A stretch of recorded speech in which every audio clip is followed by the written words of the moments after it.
with Resident Evil Village coming out next week, Oh yeah! I thought today we'd go back and have a look at what most people would consider one of the worst things to ever happen to the franchise.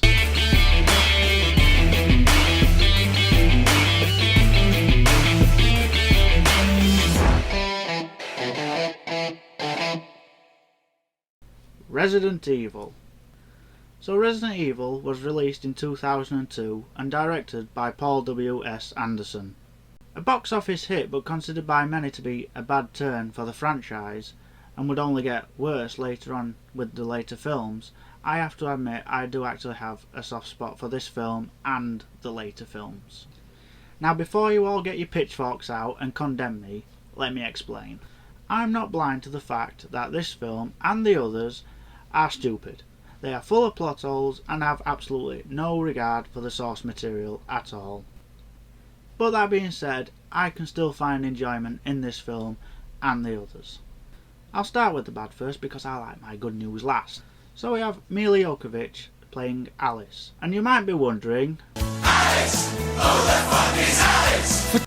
Well, I'll tell you. I have no fucking clue who she is. She is not in any of the games. She's a brand new character, just made for these films. Yay? Why do we need a brand new character when we have established characters such as Jill Valentine and Chris Redfield? Makes absolutely no sense. So Alice wakes up in the mansion with a bit of amnesia.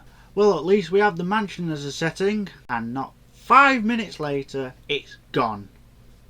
This film has the balls to ignore one of the greatest settings in Resident Evil history. Hell, even video game history. The Spencer Mansion is iconic, and what do we get instead? An underground umbrella facility. Which does look impressive in the 3D image they show when going down to the facility, but all we get to see is a few rooms and a few corridors. So you scrap the iconic mansion and replace it with a boring underground facility. Well played, film. And as for Alice, she goes from boring to kicking dogs out of the air with absolutely no build-up whatsoever. But at least she's not superhuman yet, like in the later films. Who else do we have? Oh, we have Michelle Rodriguez playing the tough woman that she always plays in every film. Now, I have no problem with Michelle Rodriguez. I think she's actually brilliant in the Fast and the Furious franchise. But Christ, she is boring in this film. And to top it off, she gets bitten like 3 times and survives till the end of the movie. What? That makes absolutely no sense. She definitely would have turned way sooner. The only other person worth mentioning in this film is... his name escapes me every single time. He's boring and Mr. No Nonsense and strictly by the book. But at least he gets a good death. Even though we don't get to see it clearly, you can see bits reflected off the door. That nicely leads into the good points.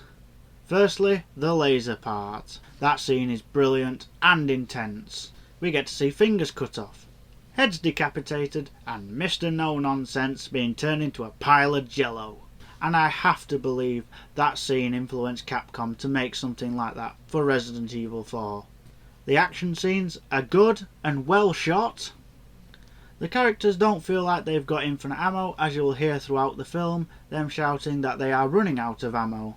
The makeup for the zombies do look brilliant, but it's a shame we don't get to see many with limbs missing or half their face missing. And finally, I do think the lickers do look brilliant in this film. No idea why they look like crap in the next one, but you can definitely tell that they are supposed to be lickers in this one. Overall, Resident Evil isn't a bad film, but it isn't a great film either. Yeah, it misses the mark a few times, but there is enjoyment to be had with Resident Evil. Just whatever you do, do not see this as a Resident Evil film. See it as a generic zombie film with some Resident Evil bits stolen, and you'll probably enjoy it more. Either that or get drunk and talk shit about it, and you'll probably enjoy it that way as well. With all that being said, I do have to honestly say Resident Evil is only worth streaming. If you do stream it and enjoy it, do not pay full price for it. Get it from a bargain bin.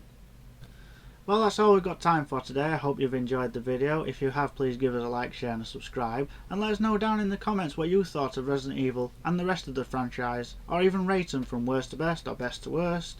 And let me know if you're excited for Resident Evil Village, because I know I am. Take care of yourself.